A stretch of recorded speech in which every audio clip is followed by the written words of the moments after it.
Здравствуйте! Вы на канале Живем Просто, с вами Юлия.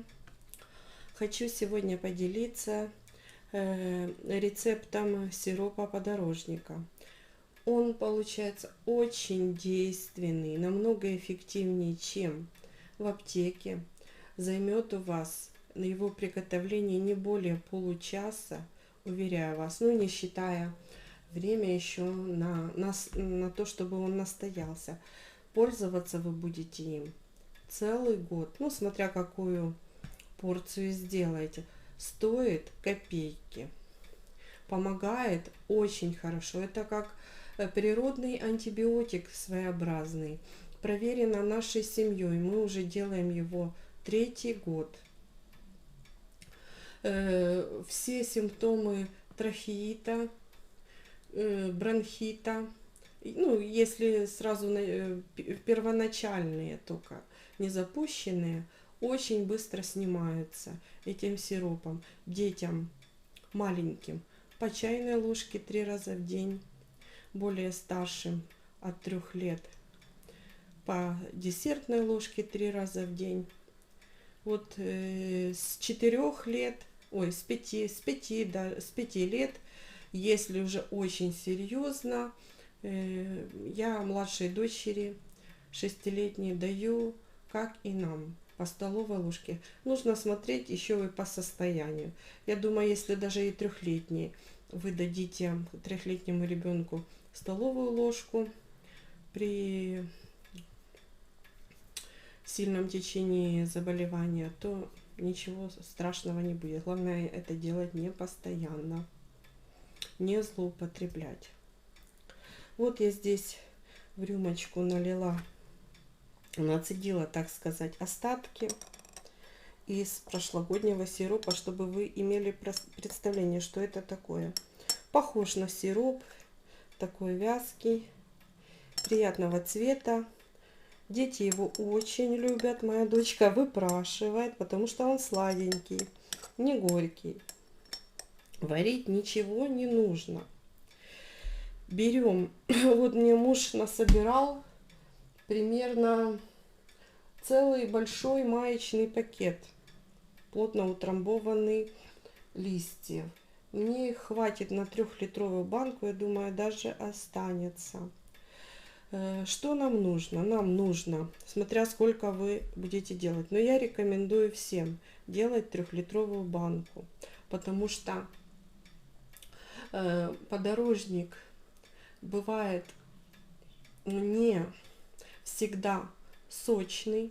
В прошлом году позапрошлом году было влажное начало лета, много шло дождей, подорожник был очень сочный.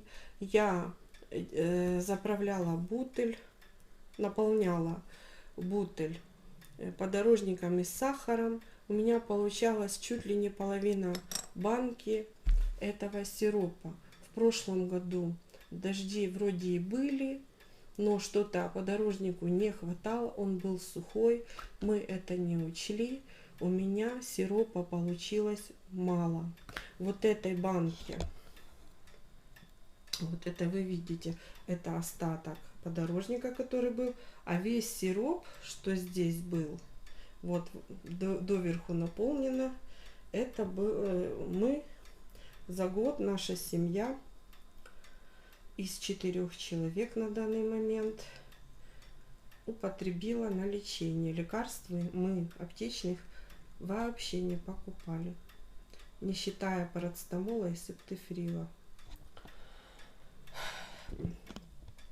Было сухое лето. И что получилось? Я сделала в эйфории от того, что хорошее лекарство очень хорошо помогает. В прошлом году 2 3-литровые банки. Но в одной получился более сочный подорожник. И сироп все-таки хоть какой-никакой, а есть, был у нас. А во второй банке получился сухой подорожник. И он так у меня в погребе и стоит, сахар не растворился. сиропа нет. Буду его куда-то в зеленое удобрение применять, потому что сахара жалко. Итак, что нам потребуется для приготовления сиропа из подорожника? Непосредственно листья подорожника и сахар. Сразу же скажу, в этом году мне вот сегодня муж привез, нарвал подорожник, он также сухой. Я ему говорю, ну что делать? Что делать? Хоть бери, доливай воду прямо в банку. А он действительно мне напомнил, почему я так сама не догадалась. Листья же можно просто замочить в воде, и они наберут необходимое количество влаги. Мы так и сделали. Вот эти листочки полежали 2-3 часа, я не засекала в воде, пока не набрали хороший тургор. Теперь что мы делаем? Мы берем, нарезаем на полоски, просто крошим этот подорожник и слоями пересыпаем в банки сахаром. Вот здесь видно приблизительно, какие листики, какого размера нужно нарезать. Итак, приступим. Нарезаем в произвольной форме, как душе угодно, вместе с с этими хвостиками листочков, и забрасываем в банку.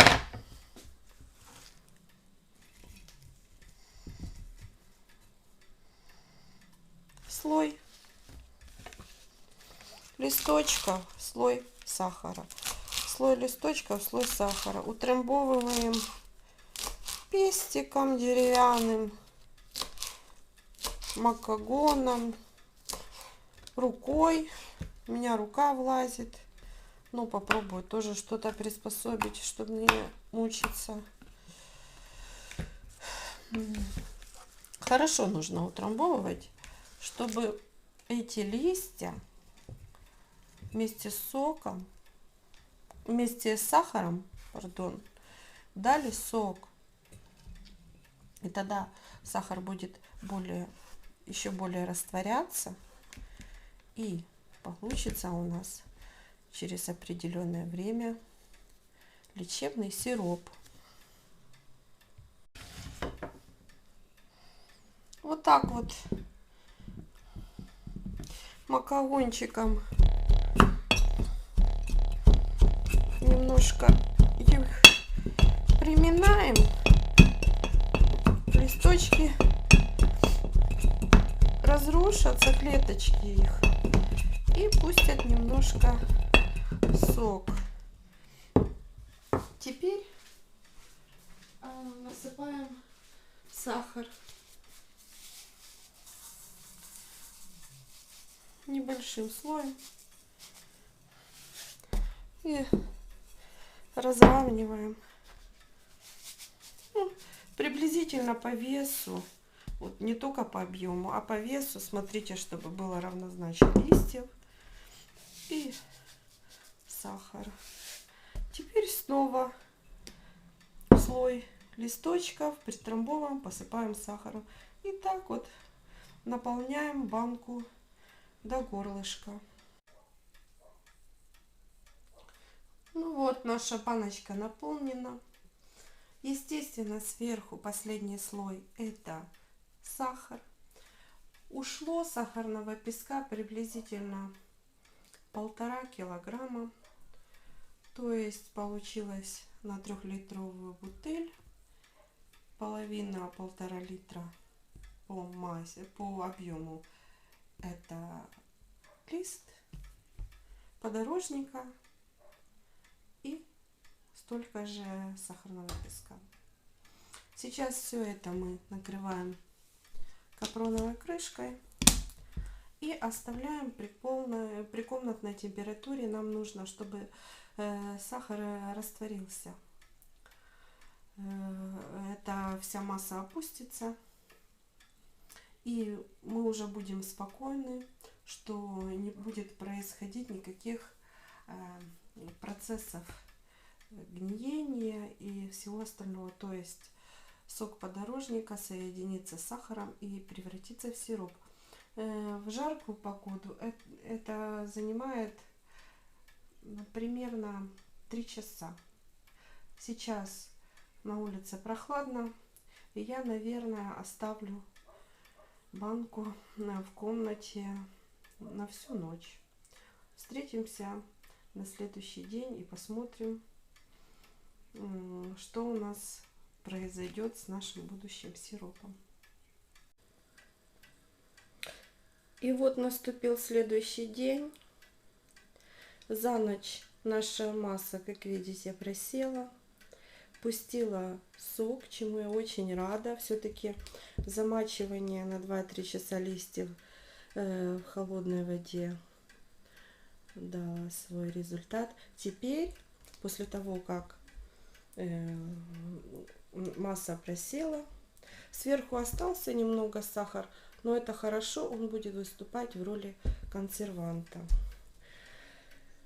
В таком виде в банках ее содержимое хранится или в погребе, или в холодильнике год и даже более. Ну, я думаю, нам главное, чтобы хватило до следующего урожая подорожника. Ту банку прошлогоднюю, что я вам показывала, она у меня хранилась в погребе всего лишь до Нового года. После Нового года, вернее, на новогодние праздники у нас случился грипп. Заболела практически вся семья. И я как поставила банку в кладовку, так мы в доме, прохладная кладовка, так мы и этот сироп там и держим. Ничего с ним не происходит, он не плесневеет. Вот по моим наблюдениям, действительно, это выступает как природный антибиотик. Еще скажу, что у моей дочери младший хронический танзелит. Первый раз она заболела в 2 годика.